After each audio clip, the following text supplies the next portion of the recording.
Good morning बेटा। कल तक हम लोग डाइलेक्ट्रिक के बारे में सीख आए थे। डाइलेक्ट्रिक कैसे वर्क करता है, कैसे उसको फील्ड में रखते हैं तो क्या होता है। शायद आपको याद होगा जो हम पंच लाइन्स रखे थे कि कोई भी डाइलेक्ट्रिक हो या डाइलेक्ट्रिक स्लैब हो, उसको अगर हम फील्ड में रख देते हैं तो उस जगह पर वो फील्ड को रिड्यूस कर देती है, कम कर देती है फील्ड को।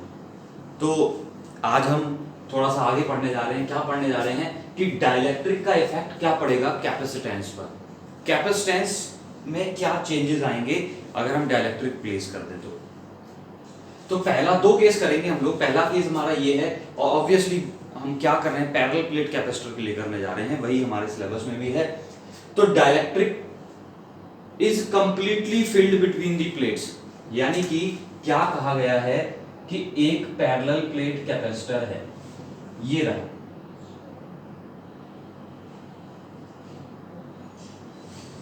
ये रहा पैरेलल प्लेट कैपेसिटर, जिसकी एक प्लेट पर चार्ज है प्लस क्यू, दूसरे पर चार्ज है माइनस क्यू, और यहां पर मैं बोल सकता हूं इस प्लेट का एरिया ए है, दोनों का सेपरेशन कितना है, डी है। चार्ज अपॉन एरिया क्या होता है, चार्ज डेंसिटी, जिसको हम सरफेस चार्ज डेंसिटी बोलते थे, वो इसकी मान ली है प्लस सिग्मा और इसकी हो गई है माइनस सिग्मा। ये सब बातें हमें पता हैं।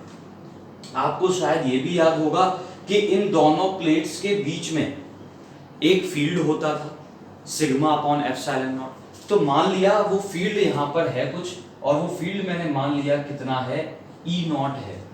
किस तरफ होगा, पॉजिटिव प्लेट से नेगेटिव प्लेट की तरफ।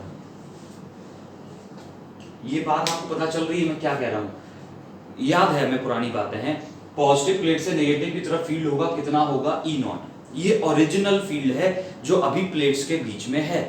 अब हमने क्या बोला कि यहां पर इस प्लेट्स के बीच में हम एक डाइलेक्ट्रिक फिल कर दें, तो हमने एक डाइलेक्ट्रिक फिल कर दिया प्लेट्स के बीच में, जो कंप्लीटली फिल किया है, यानी कि कोई भी जगह हमने छोड़ी नहीं है।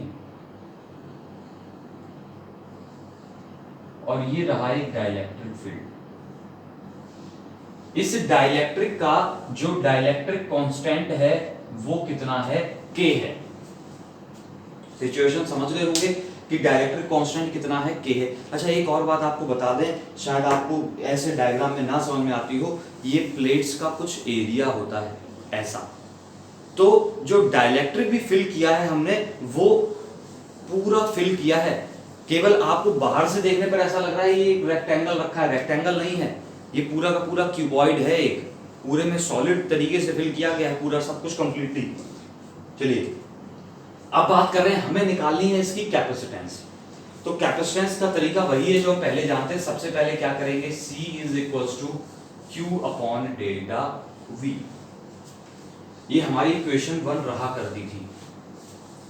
अब जरा एक बात सुनना कि हमारे पास इन प्लेट्स के बीच में फील्ड कितना हुआ करता था, E नॉट हुआ करता था। लेकिन जैसे ही हमने क्या किया, अच्छा E नॉट की वैल्यू आपको पता है, मैं साइड में लिख दे रहा हूं। E नॉट है ये, साफ साफ देखना, E नॉट कितना है, आपको याद होगा सिग्मा अपॉन एप्सिलॉन नॉट। अच्छा, याद ये रखना, E और एप्सिलॉन में फर्क समझना। एप्सिलॉन घुमा घुमा के बनाया है, E अच्छा सा E बनाया है। आप भी ऐसा ही करें।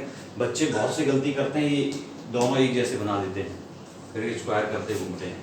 तो ओरिजिनल फील्ड कितना था, सिग्मा अपॉन एप्सिलॉन नॉट। हमें एक बात पता है, जैसे ही डाइलेक्ट्रिक रखेंगे तो डाइलेक्ट्रिक रखते ही उस रीजन में फील्ड क्या हो जाता है, क्या घट जाता है, और वो कितना हो जाता है, कुछ कम रह जाता है। मान लिया हमने वो फील्ड यहां पर कितना हो गया है,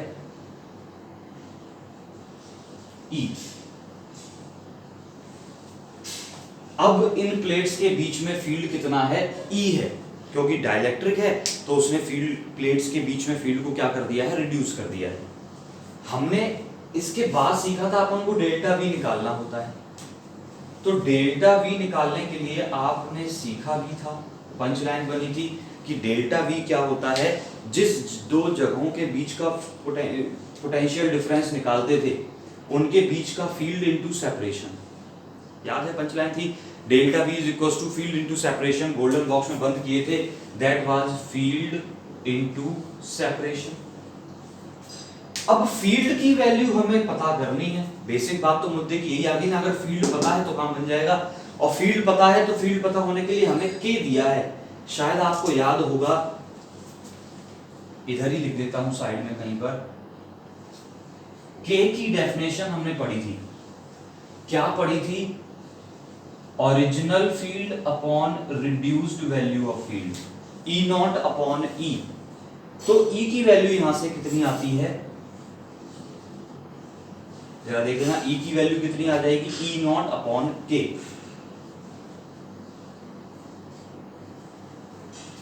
क्या हम ई की वैल्यू रख सकते हैं अभी? अब ई की वैल्यू रख क्यों रहे हैं? ये भी कोई पूछने वाली बात है। ई नॉट अपॉन के इंटू डी।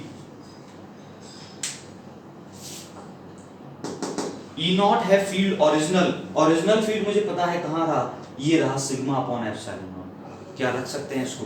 तो हम रख देंगे delta V is equal to E not की जगह सिग्मा अपॉन, खूब चिल्ला रहा हूं, this is epsilon not, not E not, क्या है ये? Epsilon not. ये ई नॉट की जगह रख दिया, के पहले से है, डी पहले से है। खूब ध्यान से आगे देखना, सिग्मा को क्या बोलते थे अपन? Charge upon area. रख दीजिएगा सिग्मा की जगह चार्ज अपॉन एरिया, ये किसकी जगह रख दिया? सिग्मा की जगह। एप्सिलॉन नॉट पहले से है, के पहले से है और डी पहले से है। डेल्टा वी की वैल्यू जैसे ही निकलेगी आप कहां रख देंगे? फर्स्ट इक्वेशन में। तो मैं फर्स्ट इक्वेशन में रख दे रहा हूं इसको, और क्या बनेगा? C is equal to Q divided by delta V की value Q upon A epsilon not K। Answer दिख गया होगा आप में से कई लोगों को, Q से Q कैंसिल होता है, A एप्सिलॉन नॉट के ऊपर चले जाएगा, C is equal to A epsilon not K divided by D।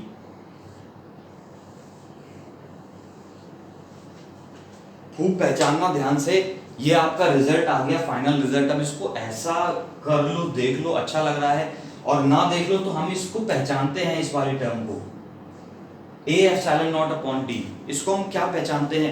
ये था पैरेलल प्लेट की कैपेसिटेंस जब बीच में कौन था? वैक्यूम थी या एयर थी? वैक्यूम थी या एयर थी, बिकॉज दोनों के लिए के की वैल्यू कितनी रखी थी हम लोगों ने? कितनी मानी थी? जनरली 1 मानी थी। तो आप पहले तो इतना एक बार बढ़िया से नोट कर लीजिए। नोट करने के बाद मैं सबसे पहले ये वाला साइड हटा रहा हूं, यहां से थोड़ी जगह बनेगी मुझे। तो हम इसको लिख सकते हैं C is equal to, this is the capacitance when dielectric medium is vacuum. तो इसको हम बोल सकते हैं एयर के लिए कैपेसिटेंस या वैक्यूम के लिए कैपेसिटेंस। तो अब इसको कई तरीके से रिप्रेजेंट कर देते हैं, C वैक्यूम या फिर C एयर लिख सकते हैं इनटू के। ये रिप्रेजेंटेशन ज्यादा बेटर रहती है हमें याद करने के लिए।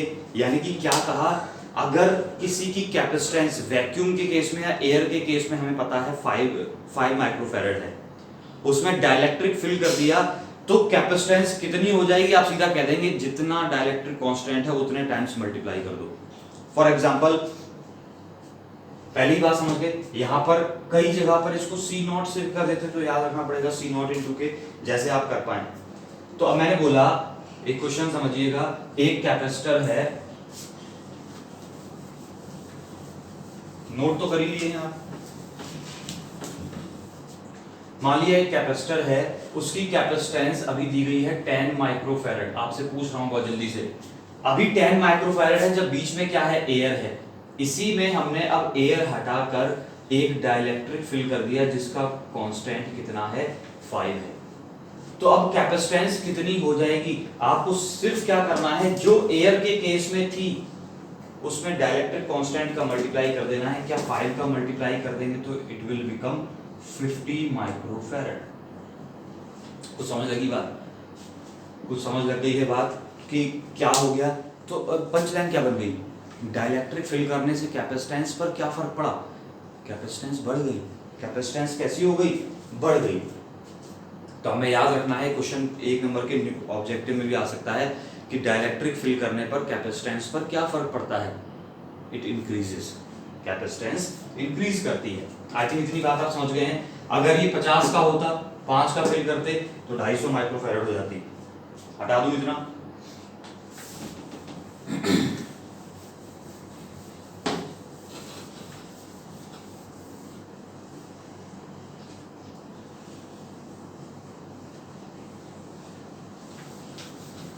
एक और बात आपको बता दूं, ये चैप्टर बहुत जल्दी समाप्त होने की तरफ है।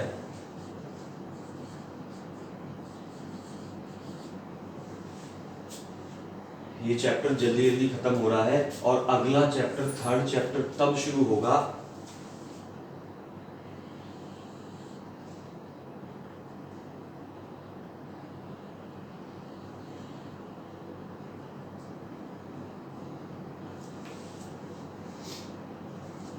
ये देखिए क्या कहा गया है कि when dielectric is partially field. अब की बार क्या कह रहे हैं, पिछले केस में हमने क्या पढ़ा था, ये केस सेकंड हो गया अपने पास।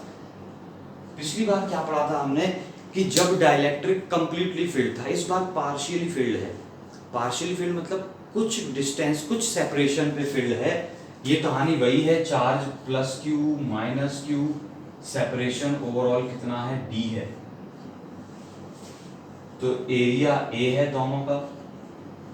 अब इसमें क्या कह दिया है इन्होंने कि हमने जो डाइलेक्ट्रिक फिल किया वो पूरी प्लेट्स के बीच में नहीं फिल किया है, कुछ पोर्शन में फिल किया है, कुछ ऐसे, जिसका डाइलेक्ट्रिक कांस्टेंट कितना है, के है। ये रहा डाइलेक्ट्रिक फील्ड।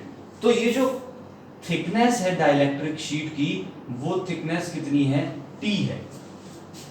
एक एक बात समझते जाना, ये थिकनेस कितनी है, टी है। ये डेरिवेशन पेपर में बहुत जरूरी है, बहुत इंपॉर्टेंट है, पेपर में बहुत बार आता है। तो टोटल सेपरेशन डी था, डाइलेक्ट्रिक की थिकनेस टी है, और आपको वही पुरानी बातें पता हैं कि प्लेट्स के बीच में ओरिजिनल फील्ड कितना मानते हैं अपन, ई नॉट, और जब डाइलेक्ट्रिक रखते हैं तो फील्ड जाता है, कुछ रिड्यूस हो जाता है। तो मैंने क्या बोला, अच्छा एक बात बताना, ये जो स्पेस आपको दिख रहा है, ये वाला स्पेस, यहां पे तो डाइलेक्ट्रिक नहीं है, तो फील्ड ओरिजिनल वाला ही होगा। फील्ड की वैल्यू रिड्यूस कहां हुई है, जहां पर डाइलेक्ट्रिक है। तो जहां पर डाइलेक्ट्रिक है वहां पर फील्ड की वैल्यू कितनी हो गई है, घट गई है, और कितनी बची है, ई बची है। और जहां पर फील्ड नहीं है, सॉरी, जहां पर डाइलेक्ट्रिक नहीं है वहां पर फील्ड की वैल्यू कितनी होगी, ओरिजिनल वाली होगी, ई नॉट। यहां पर भी कितनी होगी, ई नॉट। और ये एरो क्या है, डायरेक्शन का एरो है। फील्ड की डायरेक्शन तो यही है, पॉजिटिव से नेगेटिव की तरफ। तो अब एक बात सुनना, मेरे पास क्या यहां पर देखें तो दो तरह के रीजन बन गए हैं, दो तरह के रीजन्स बन गए हैं इसके बीच में। एक वो रीजन है जहां पर फील्ड ई है, एक वो रीजन है जहां पर फील्ड ई नॉट है। क्लियर है इतनी बात? अगर क्लियर है तो मैं डेल्टा वी लिखने, अच्छा एक बात बताना, मैं एक छोटी सी बात लिख दूं, reason which has E field, E field जो है, इलेक्ट्रिक फील्ड कितना, विच हैज इलेक्ट्रिक फील्ड नहीं लिखा है, विच हैज फील्ड ई, जिसके पास फील्ड ई है उसकी थिकनेस कितनी है, टी थिकनेस है, यही है ना। और जिसकी पास field, region which has field E not, उसकी थिकनेस कितनी है, इसके पास फील्ड ई नॉट है, उसकी थिकनेस कितनी है जरा बताइएगा। टी, टोटल सेपरेशन डी था, उसमें से टी किसका चला गया, डाइलेक्ट्रिक का चला गया, ई फील्ड का चला गया, और बचा हुआ किसका बचा, तो बचा कितना है, क्या डी माइनस टी बचा है। डी माइनस टी का जो रीजन है उसमें फील्ड कितना है, ई नॉट है। अब हम क्या जानते थे, डेल्टा वी की वैल्यू क्या होती है, field into separation. Delta V की वैल्यू क्या होती है, फील्ड इनटू सेपरेशन। अब मैं बात करूंगा लेकिन फील्ड तो दो तरीके के हमारे पास, तो क्या करना है, दोनों तरीके के फील्ड के साथ उनके उनके सेपरेशन का मल्टीप्लाई करके ऐड कर दीजिए। जरा देखिए जरा, मैंने बोला ई नॉट फील्ड जो है वो कितनी डिस्टेंस के लिए है, पहले ई नॉट फील्ड है ना, कितनी डिस्टेंस के लिए है, डी माइनस टी डिस्टेंस के लिए है। ये बन गया field into separation, this is field into separation. एक बन गया पोटेंशियल डिफरेंस, प्लस दूसरा वाला कितना है, फील्ड ई है और सेपरेशन इसके लिए कितनी है, टी सेपरेशन है। ये बन गया मेरा पोटेंशियल डिफरेंस। अब आप लोग कह रहे होंगे कि सर ये कहां से लिख दिया इतना बड़ा सा, ये प्लस ही क्यों लगाया, माइनस क्यों नहीं लगाया, मल्टीप्लाई क्यों नहीं किया। बच्चे ये सारा का सारा कंसेप्ट जो आता है ये इंटीग्रेशन की हेल्प से किया है हमने। इंटीग्रेशन हमारे लिए इतना जरूरी नहीं है, कुछ बच्चे बहुत ज्यादा कंफ्यूज होते हैं, तो वो इंटीग्रेशन नहीं दिखाया है, इंटीग्रेशन को ब्रेक कर दिया है लिमिट्स में। ओवरऑल लिमिट मेरी यहां से 0 से लेकर डी तक थी, लेकिन फील्ड जो हमारा है वो वेरी कर रहा है, इसको मैं ऐसे दिखा सकता था, हालांकि दिखाने की जरूरत नहीं है। अगर मैं बोलूं कि डाइलेक्ट्रिक मेरा कुछ ऐसे रखा है, ये ओरिजिन है 0 है, यहां पर डिस्टेंस d है, यहां तक की डिस्टेंस कितनी है, t है, तो हम आपको दिखाते थे dv equals to e dot dr लगाते थे, लिमिट लगाते थे। अब लिमिट में e की वैल्यू चेंज कर रही है, तो 0 से t तक फील्ड कितना है, e है, t से d तक कितना है, e नॉट है। ये मैं थोड़ा सिंपल वे में दिखा रहा हूं, इसको इस तरीके से भी कर सकते थे, तो हम इसको डिस्टेंस को भी कुछ मानते तो ज्यादा वेरिएबल्स क्रिएट हो सकते थे, तो ये मान के भी हम दिखा सकते हैं। तो हम क्या लिख सकते हैं इसको, dv इज इक्वल्स टू, या dv की जगह v हो जाएगा जब हमने इंटीग्रेशन कर दिया है। e को रिप्रेजेंट कैसे कर सकते थे, पहला फील्ड है e, कहां से कहां तक, 0 से t तक, प्लस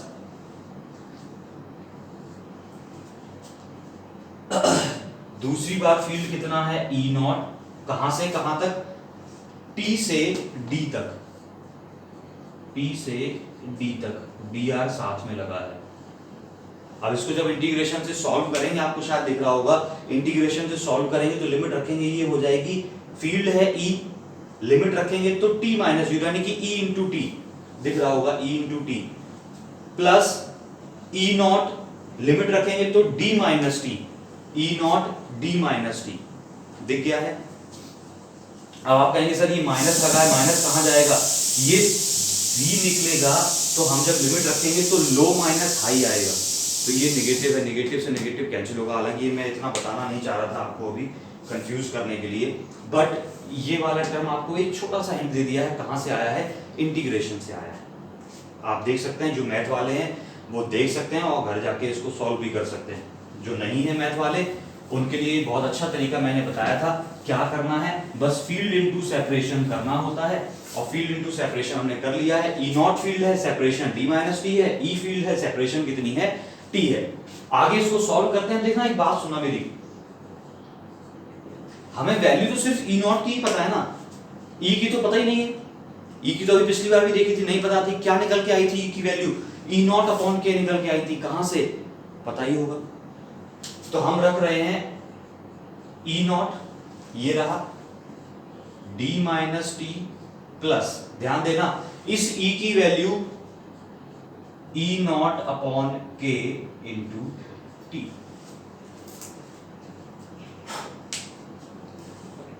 आती है ये, e की जगह रख दिया है हमने, ये सिर्फ आ गया है। तो अब मैं क्या करने जा रहा हूं, आपको उस पूरे टर्म में से कुछ कॉमन दिख रहा होगा, ई नॉट कॉमन दिख रहा है, delta v is equal to E naught common ले लिया है, क्या बचा मेरे पास, यहां से बच गया d माइनस टी,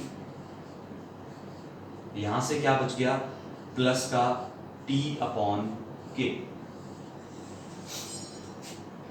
क्या मैं एक लाइन यहां पे गड़बड़ कर दूं, नहीं कर रहा हूं, चलिए, delta v is equal to E not की वैल्यू, तो वही पुरानी वाली कहानी चलने लग गई है। ई नॉट की वैल्यू क्या है, sigma upon epsilon not, E not की वैल्यू सिग्मा अपॉन, अरे यहाँ पे मैं एक लाइन कम करूंगा, ई नॉट की वैल्यू कितनी थी, सिग्मा अपॉन एप्सिलॉन नॉट, और सिग्मा क्या है, सिग्मा आपको पता है charge upon area into, sigma की जगह क्या रख दिया है, चार्ज अपॉन एरिया।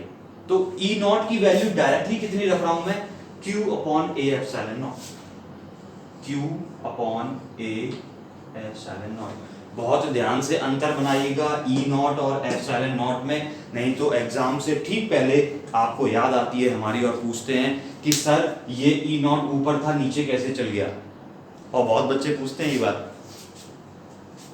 चलिए क्या बच गया है, बाकी तो वही है, D minus T plus T upon के। आपको आगे पता है डेल्टा भी निकल आया है, कहां रख देंगे, यहां पर रख देंगे, from 1 C is equal to Q divided by Q upon A epsilon naught D minus T plus T upon K। Q से Q कैंसिल हो गया, final answer C is equal to A epsilon naught ऊपर पहुंचा divided by D minus T plus T upon K।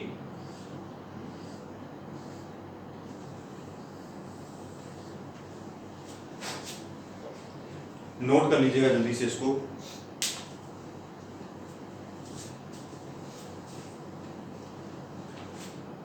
कर लिए हैं, अब जरा बस एक काम करिए, छोटा सा लॉजिक लगाइए और मुझे बताइए, जब हम कंप्लीटली फिल कर रहे थे तो मैंने बोला था कैपेसिटेंस बढ़ गई है, बढ़ गई थी। अब मैं बात कर रहा हूं कि अब मैंने जब पार्शियली फिल किया तो इतना खतरनाक सा एक्सप्रेशन आया है। आपको बताना यह है कि क्या अभी भी कैपेसिटेंस बढ़ी है या नहीं बढ़ी है। बहुत ध्यान से सुन लिए कि क्या अभी भी कैपेसिटेंस बढ़ी है या नहीं बढ़ी है। सोचते रहिए एक मिनट। अरे गणित वालों लगाओ हिसाब किताब जल्दी से। ओरिजिनल कैपेसिटेंस जब एयर के केस में या वैक्यूम के केस में कितनी होती थी, A epsilon naught divided by D, और अभी कितनी आई है, इतनी बुरी सी आई है। अरे ये बहुत अच्छी है याद करने के लिए, ए एप्सिलॉन नॉट अपॉन थोड़ा टोन में D minus T plus T upon के, याद हो गई क्या, और ये याद रखनी जरूरी है, D minus T plus T upon के। अरे बहुत बढ़िया लगती है याद करने में। चलिए अब मैंने क्या बोला, आपको बताना ये है कंपैरिजन करके कि कौन सी कैपेसिटेंस ज्यादा है। अब मैं बोल रहा हूं कैपेसिटेंस ये एयर के साथ थी, ये वैल्यू बढ़ेगी तब जब डिनोमिनेटर छोटा हो जाएगा, यही बात है ना, जब डिनोमिनेटर छोटा हो जाएगा तो कैपेसिटेंस बढ़ जाएगी। तो चेक करिए कि क्या यहां पर डिनोमिनेटर छोटा हो रहा है या बड़ा हो रहा है। क्या आपको दिख रहा है, वैसे डिनोमिनेटर नहीं दिख रहा है तो मैं दिखा दूं एक बार, यहां पर A epsilon naught divided by D minus T plus T upon के।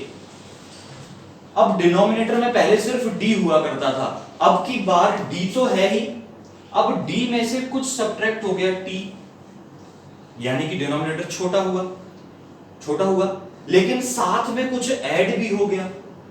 क्या ऐड हो गया, टी अपॉन के, सुन लिया। अब टी अपॉन के ऐड हो गया तो जरा ध्यान से सुनना कि ये वाला जो टर्म है, ये थोड़ा सा ज्यादा बच्चे कंफ्यूज होते हैं, टी अपॉन के जो है वो क्या टी से छोटा है, क्यों, बिकॉज के जो है वो 1 से बड़ा है। तो मैंने क्या बोला, डी में से जितना घटाया हमने उससे कम जोड़ा है। समझ गए बात मेरी। t अपॉन के जो है, t में किसी से डिवाइड हो रहा है नंबर से, तो t की वैल्यू कम हो गई, क्या ये वाला टर्म t से छोटा हो गया। मैं बोलूं 10 में मैं किसी टर्म से डिवाइड करूं 10 से बड़े से, तो क्या ये 10 से छोटा हो गया ना टर्म। इतना क्या सोच रहे हो इतनी देर से। तो क्या बोला मैंने, d में से जो घटाया था उससे कम जोड़ा है, तो इसका मतलब डिनोमिनेटर ओवरऑल क्या हो गया है, रिड्यूस हो गया है, और डिनोमिनेटर रिड्यूस हो गया है, इसका मतलब कैपेसिटेंस बढ़ गई है। तो कैपेसिटेंस की वैल्यू क्या हो गई है, इंक्रीज हो गई है। यानी कि चाहे पार्शियली फिल करो चाहे कंप्लीटली फिल करो, कैपेसिटेंस की वैल्यू क्या हो जाती है, बढ़ जाती है। कंफर्म बात है, अरे है ही कंफर्म, उसमें क्या है।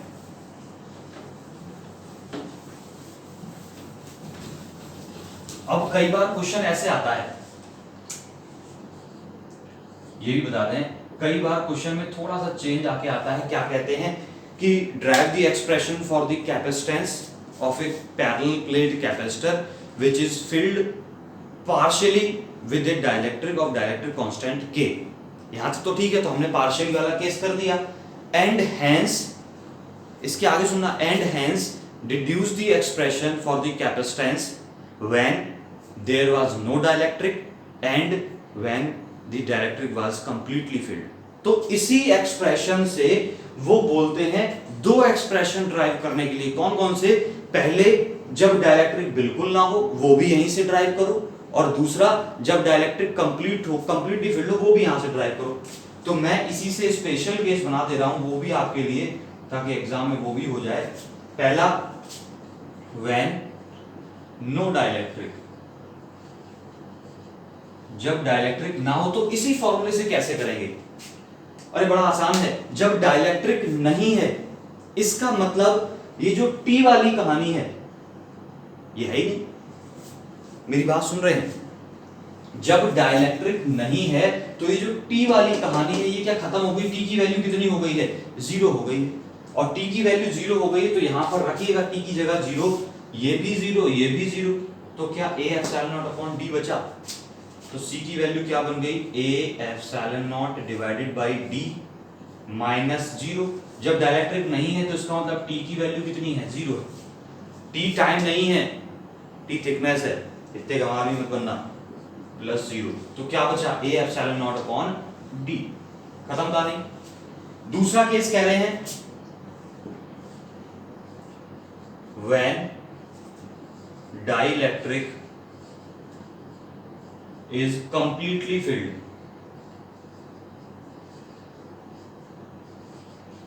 जब डाइलेक्ट्रिक जो है वो कंप्लीटली फिल हो जाए, कंप्लीटली फिल हो जाएगा तो ये टी की वैल्यू जैसे जैसे बढ़ाएंगे बड़ी होती जाएगी। कितनी बड़ी? कंप्लीट फिल होगी तो टी की वैल्यू कितनी हो जाएगी? क्या डी के बराबर हो जाएगी? सुन पाई है? जब कंप्लीटली फिल होगा तो थिकनेस जो है वो किसके बराबर हो गई? डी के बराबर। डी क्या था? टोटल सेपरेशन प्लेट्स का। टी की वैल्यू डी के बराबर होगी, रख दीजिएगा यहां पर छाप के एकदम। तो क्या बनेगा? C is equals to A epsilon naught divided by, अभी तक दिख रहा है हम लोगों को, D minus D plus D upon K। D से D खत्म, K ऊपर पहुंचा, तो C की वैल्यू हो गई A epsilon not K upon D। क्या यही अभी अभी प्रूफ करके आए थे हम लोग?